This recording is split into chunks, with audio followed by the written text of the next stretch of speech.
नमस्कार, ये है कहानियों का अद्भुत संसार किस्सा कहानी और मैं मंजीत ठाकुर आपको सुना रहा हूं प्रेमचंद की कहानियां। आज सुनिए मानसरोवर के दूसरे खंड में संकलित उनकी एक कहानी मुफ्त का यश। उन दिनों संयोग से हाकिम जिला एक रसिक सज्जन थे। इतिहास और पुराने सिक्कों की खोज में उन्होंने अच्छी ख्याति प्राप्त कर ली थी। ईश्वर जाने दफ्तर के सूखे कामों से उन्हें ऐतिहासिक छानबीन के लिए कैसे समय मिल जाता था। वहां तो जब किसी अफसर से पूछिए तो वो यही कहता है, मारे काम के मरा जाता हूं, सिर उठाने की फुर्सत नहीं मिलती। शायद शिकार और सैर भी उनके काम में शामिल है। उन सज्जन की कीर्तियां मैंने देखी थी और मन में उनका आदर करता था, लेकिन उनकी अफसरी किसी प्रकार की घनिष्ठता में बाधक थी। मुझे ये संकोच था कि अगर मेरी ओर से पहल हुई तो लोग यही कहेंगे कि इसमें मेरा कोई स्वार्थ है और मैं किसी दशा में भी ये इल्जाम अपने सिर नहीं लेना चाहता। मैं तो हुक्काम की दावतों और सार्वजनिक उत्सवों में न्योता देने का भी विरोधी हूँ, और जब कभी सुनता हूँ कि किसी अफसर को किसी आम जलसे का सभापति बनाया गया या किसी स्कूल, औषधालय या विधवाश्रम किसी गवर्नर के नाम से खोला गया, तो अपने देश बंधुओं की दास मनोवृत्ति पर घंटों अफसोस करता हूँ। मगर जब एक दिन हाकिम जिला ने खुद मेरे नाम एक रुक्का भेजा कि मैं आपसे मिलना चाहता हूं, कि आप मेरे बंगले पर आने का कष्ट करेंगे, तो मैं दुविधा में पड़ गया। क्या जवाब दूं? अपने दो एक मित्रों से सलाह ली। उन्होंने कहा, साफ लिख लीजिए, मुझे फुर्सत नहीं। वो हाकिम जिला होंगे तो अपने घर के होंगे। कोई सरकारी या जाब्ते का काम होता तो आपका जाना अनिवार्य था, लेकिन निजी मुलाकात के लिए जाना आपकी शान के खिलाफ है। आखिर वो खुद आपके मकान पर क्यों नहीं आए? इससे क्या उनकी शान में बट्टा लग जाता था? इसलिए तो खुद नहीं आए कि वो जिला हाकिम है। इन अहमक हिंदुस्तानियों को कब समझ आएगी कि दफ्तर के बाहर वे भी वैसे ही साधारण मनुष्य हैं जैसे हम और आप। शायद ये लोग अपनी घरवालियों से भी अफसरी जताते होंगे। अपना पद उन्हें कभी नहीं भूलता। एक मित्र ने, जो लतीफों के चलते फिरते तिजोरी हैं, हिंदुस्तानी अफसरों के विषय में कई मनोरंजक घटनाएं सुनाई। एक अफसर साहब ससुराल गए। शायद स्त्री को विदा कराना था। अब जैसा आम रिवाज है, ससुर जी ने पहले ही वादे पर लड़की को विदा करना उचित नहीं समझा। कहने लगे, बेटा इतने दिनों के बाद आई है, अभी विदा कर दूं? अभी 6 महीने तो रहने दो। उधर धर्मपत्नी जी ने भी नाइन से संदेश कहला भेजा कि मैं अभी नहीं जाना चाहती। आखिर माता पिता से भी तो कोई मेरा नाता है, कोई तुम्हारे हाथों बिक थोड़ी ही गई हूं। दामाद साहब अफसर थे, जामे से बाहर हो गए। तुरंत घोड़े पर बैठे और सदर की राह ली। दूसरे ही दिन ससुर जी पर सम्मन जारी कर दिया। बेचारा बूढ़ा आदमी तुरंत लड़की को लेकर दामाद की सेवा में जा पहुंचा, तब जाके उसकी जान बची। ये लोग ऐसे मिथ्याभिमानी होते हैं। और फिर तुम्हें हाकिम जिला से लेना ही क्या है? अगर तुम कोई विरोध वाला गल्प या लेख लिखोगे तो फौरन गिरफ्तार कर लिए जाओगे। हाकिम जिला जरा भी मुरब्बत नहीं करेंगे, कह देंगे ये गवर्नमेंट का हुक्म है, मैं क्या करूं। अपने लड़के के लिए कोई कानूनगोई या नायब तहसीलदारी का लालसा तुम्हें है ही नहीं। व्यर्थ क्यों दौड़कर जा रहे हो? मुझे मित्रों की यह सलाह पसंद नहीं आई। एक भला आदमी जब निमंत्रण देता है तो केवल इसलिए अस्वीकार कर देना कि हाकिम जिला है और ये निमंत्रण उन्होंने भेजा है, मुटमर्दी है। बेशक हाकिम जिला मेरे घर आ जाते तो उनकी शान कम नहीं होती। उदार हृदय वाला आदमी बेतकल्लुफ चलाया था, लेकिन भाई जिले की अफसरी बड़ी चीज है, और एक उपन्यासकार की हस्ती ही क्या है। इंग्लैंड या अमेरिका में गल्प लेखकों और उपन्यासकारों की मेज पर निमंत्रण होने में प्रधानमंत्री भी अपना गौरव समझेगा। हाकिम जिला की गिनती ही क्या है? लेकिन यह भारतवर्ष है, जहां हर रईस के दरबार में कवि सम्राटों का जत्था रईस के कीर्तिमान के लिए जमा रहता था। आज भी ताजपोशी में हमारे लेखक वृंद बिना बुलाए राजाओं की खिदमत में हाजिर होते हैं, कसीदे पढ़ते हैं और इनाम के लिए हाथ पसारते हैं। तुम ऐसे कहाँ के बड़े हो कि हाकिम जिला तुम्हारे घर चला जाए? जब तुम में इतनी अकड़ और तुनक मिजाजी है तो वह तो जिले का बादशाह है। अगर उसे कुछ अभिमान भी है तो उचित ही है। इसे उसकी कमजोरी कहो, बेहूदगी कहो, मूर्खता कहो, फिर भी उचित है। देवता होना गर्व की बात है, लेकिन मनुष्य होना भी अपराध नहीं है। और मैं तो कहता हूं, ईश्वर को धन्यवाद दो कि हाकिम जिला तुम्हारे घर नहीं आए, वरना तुम्हारी कितनी भद पिटती। उनके आदर सत्कार का सामान तुम्हारे पास कहाँ था? गद की एक कुर्सी भी नहीं है। उन्हें क्या 3 टांगों वाले सिंहासन पर बिठाते, क्या मटमैले जाजम पर? 3 पैसे की 24 बीड़ियां पीकर दिल खुश कर लेते हो। है सामर्थ्य 2 रुपए के सिगार खरीदने की? तुम तो इतनी भी नहीं जानते कि वो सिगार मिलता कहाँ है, उसका नाम क्या है। अपना भाग्य सराहो कि अफसर साहब तुम्हारे घर नहीं आए और तुम्हें बुला लिया। 4-5 रुपए बिगड़ भी जाते तो लज्जित भी होना पड़ता। और कहीं तुम्हारे परम दुर्भाग्य और पापों के दंड स्वरूप उनकी धर्मपत्नी भी उनके साथ होती, तब तो तुम्हें धरती में समा जाने के सिवा और कोई ठिकाना नहीं था। तुम या तुम्हारी धर्मपत्नी उस महिला का सत्कार कर सकती थी। तुम्हारी तो घिघी बन जाती साहब, बदहवास हो जाते। वो तुम्हारे दीवान खाने तक ही नहीं रहती जिससे तुमने गरीबा मऊ ढंग से सजा रखा है। वहां गरीबी अवश्य है पर फूहड़पन नहीं। अंदर तो पग पग पर फूहड़पन के दृश्य नजर आते। तुम अपने फटे पुराने पहनकर और अपनी विपन्नता में मगन रहकर जिंदगी बसर कर सकते हो, लेकिन कोई भी आत्म अभिमानी व्यक्ति ये पसंद नहीं कर सकता कि उसकी दुरावस्था दूसरों के लिए विनोद की वस्तु बने। इन लेडी साहबा के सामने तो तुम्हारी जुबान बंद हो जाती। चुनाचे मैंने हाकिम जिला का निमंत्रण स्वीकार कर लिया और यद्यपि उनके स्वभाव में कुछ अनावश्यक अफसरी की शान थी, लेकिन उनके स्नेह और उदारता ने उसे यथासाध्य प्रकट नहीं होने दिया। कम से कम उन्होंने मुझे शिकायत का कोई मौका नहीं दिया। अफसराना प्रकृति को तब्दील करना उनकी शक्ति के बाहर था। मुझे इस प्रसंग को महत्व देने की कोई बात नहीं थी, महत्व नहीं दिया। उन्होंने मुझे बुलाया, मैं चला गया, कुछ गपशप किया और लौट आया। किसी से इसकी जिक्र करने की जरूरत ही क्या, मानो भाजी खरीदने बाजार गया था। लेकिन टोहियों ने जाने कैसे टोह लगा लिया। विशेष समुदायों में ये चर्चा होने लगी कि हाकिम जिला में और मेरी बड़ी गहरी मैत्री है और वो मेरा सम्मान करते हैं। अतिशयोक्ति ने मेरा सम्मान और बढ़ा दिया। यहां तक कि मशहूर हुआ कि वो मुझे सलाह लिए बगैर कोई फैसला या रिपोर्ट नहीं लिखते। कोई भी समझदार व्यक्ति इस ख्याति से लाभ उठा सकता था। स्वार्थ में आदमी बावला हो जाता है, तिनके का सहारा ढूंढता फिरता है। ऐसों को विश्वास दिलाना कुछ मुश्किल नहीं था कि मेरे द्वारा उनका काम निकल सकता है, लेकिन मैं ऐसी बातों से घृणा करता हूं। सैकड़ों व्यक्ति अपनी कथाएं लेकर मेरे पास आए। किसी के साथ पुलिस ने बेजा ज्यादती की, कोई इनकम टैक्स वाले की सख्तियों से दुखी था, किसी की यह शिकायत थी कि दफ्तर में उसकी हक तलफी हो रही है और उसके पीछे के आदमियों को दनादन तरक्कियां मिल रही हैं। उसका नंबर आता है तो कोई परवाह नहीं करता। इस तरह का कोई न कोई प्रसंग नित्य ही मेरे पास आने लगा, लेकिन मेरे पास उन सब के लिए ही जवाब था, मुझसे मतलब नहीं। एक दिन मैं अपने कमरे में बैठा था कि मेरे बचपन के एक सहपाठी मित्र आ टपके। हम दोनों एक ही मकतब में पढ़ने जाया करते थे। कोई 45 साल की पुरानी बात है। मेरी उम्र 19 साल से अधिक नहीं रही होगी, वो भी लगभग इसी उम्र के रहे होंगे, लेकिन मुझसे कहीं बलवान और हृष्ट पुष्ट। मैं ज़हीन था, वो निरे कौदन। मौलवी साहब उनसे हार गए थे और उन्हें सबक पढ़ाने का भार मुझ पर डाल दिया था। अपने से 2 गुने व्यक्ति को पढ़ाना मेरे लिए गौरव की बात थी और मैं खूब मन लगाकर पढ़ाता भी था। फल ये हुआ कि मौलवी साहब की छड़ी जहां असफल रही, वहां मेरा प्रेम सफल हो गया। बलदेव चल निकला, खालिक बारी तक जा पहुंचा, मगर इस बीच में मौलवी साहब का स्वर्गवास हो गया और शाखा टूट गई। उनके छात्र भी इधर उधर हो गए। तब से बलदेव को केवल मैंने 2-3 बार रास्ते में ही देखा। और मैं अब भी वही सिकिया पहलवान हूं और वो अब भी वही भीमकाय। राम राम हुई, क्षेम कुशल पूछा और अपनी अपनी राह चले गए।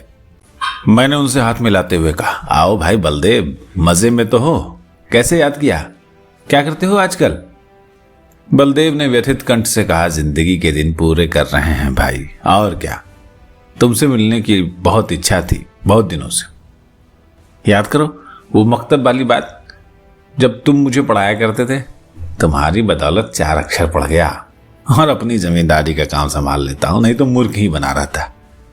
तुम मेरे गुरु हो भाई, सच कह रहा हूं। मुझ जैसे गधे को पढ़ाना तुम्हारा ही काम था। न जाने क्या बात थी कि मौलवी साहब से सबक पढ़कर अपनी जगह पर आया कि बस साफ। तुम पढ़ाते थे तो बिना याद किए ही याद हो जाता था। तुम तो तब भी बड़े ज़हीन थे। ये कहकर उन्होंने मुझे सगर्व नेत्रों से देखा। मैं बचपन के साथियों को देखकर फूल उठता हूं। सजल नेत्र होकर बोला, अरे मैं तो तुम्हें देखता हूं तो जी में आता है कि दौड़कर तुम्हारे गले लिपट जाऊं।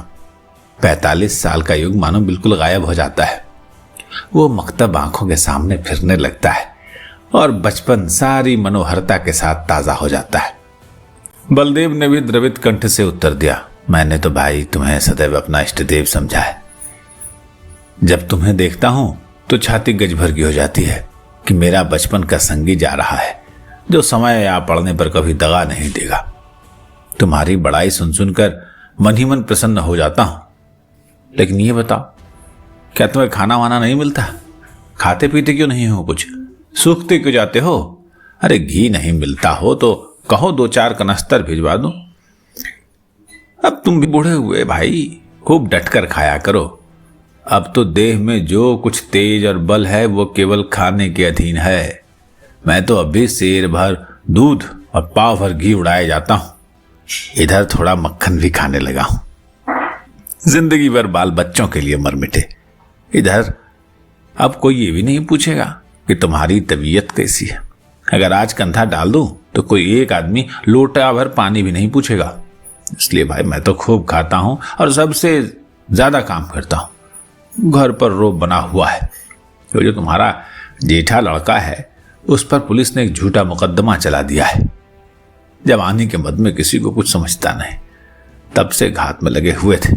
इधर गांव में एक डाका पड़ गया, दरोगा जी ने तहकीकात के उसे फंसा लिया है। आज 1 हफ्ते से हिरासत में है। मुकदमा मोहम्मद खलीफ डिप्टी के इजलास में है और मोहम्मद खलीफ और दरोगा जी में दांत काटी रोटी है। सजा हो जाएगी।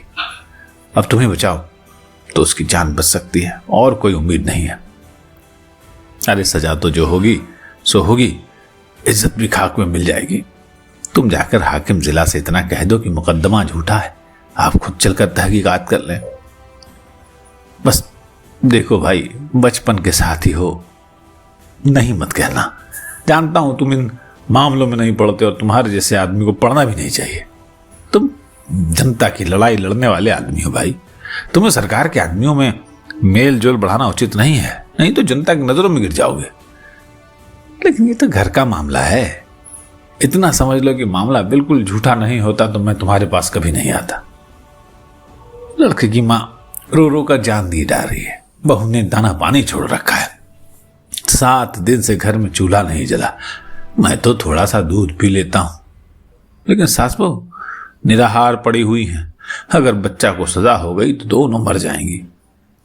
मैंने तो यही कहकर ढाढ़स दिया है कि जब तक हमारा छोटा भाई सलामत है कोई हमारा बाल बांका नहीं कर सकता। तुम्हारी भाभी ने तुम्हारी एक पुस्तक पढ़ी है, वो तो तुम्हें देवतुल्य समझती हैं और जब कोई बात होती है तुम्हारी नज़ीर देखकर मुझे लज्जित करती है। मैं भी साफ कर देता हूँ, अरे उस छोकरे जैसी बुद्धि कहाँ से लाऊं? तुम्हें उसकी नज़रों में गिराने के लिए तुमको छोकरा मरियल सब कुछ कहता हूँ, लेकिन तुम्हारे सामने मेरा रंग नहीं जमता। मैं बड़े संकट में पड़ गया। मेरी ओर से जितनी आपत्तियां हो सकती थी उस सबका जवाब बलदेव सिंह ने पहले ही दे दिया था। इनको फिर दोहराना व्यर्थ था। इसके सिवा कोई जवाब नहीं सूझा कि मैं जाकर साहब से कहूंगा। हाँ, इतना मैंने अपनी तरफ से और बढ़ा दिया कि मुझे आशा नहीं कि मेरे कहने का विशेष ख्याल किया जाए, क्योंकि सरकारी मामलों में हुकाम हमेशा अपने मातहतों का पक्ष लिया करते हैं। बलदेव सिंह ने प्रसन्न होकर कहा, इसकी चिंता नहीं, तकदीर में जो लिखा है वो तो होगा ही, बस तुम जाकर कह भर दो। मैंने कहा अच्छी बात, तो कल जाओगे? हाँ जरूर जाऊंगा। अरे ये जरूर कहना कि आप खुद चलकर तहकीकात कर लें। मैंने कहा हाँ जरूर कहूंगा। और ये भी कह देना कि बलदेव सिंह मेरा भाई है।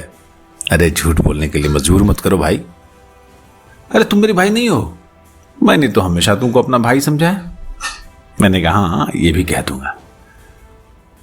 बलदेव सिंह को विदा करके मैंने अपना खेल समाप्त किया और आराम से भोजन करके लेटा। मैंने उससे गला छुड़ाने के लिए झूठा वादा कर दिया।